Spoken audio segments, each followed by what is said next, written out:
বাথরুমে ঢুকে বলেও 4টি ভুল করবেন না।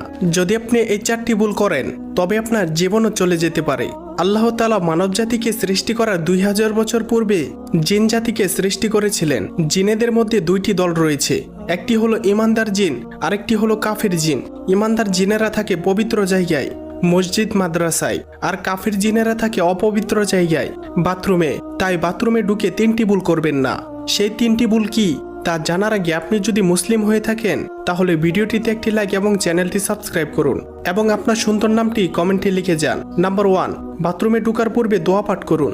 দোয়া না পারলে বিসমিল্লাহ পাঠ করুন এবং বাম পা দিয়ে বাথরুমে প্রবেশ করুন। নাম্বার 2, বাথরুমে গিয়ে আয়না দেখবেন না। নাম্বার 3, ভুলেও বাথরুমে উলঙ্গ হয়ে গোসল করবেন না। এটি করতে নবীজি স্বয়ং নিষেধ করেছেন।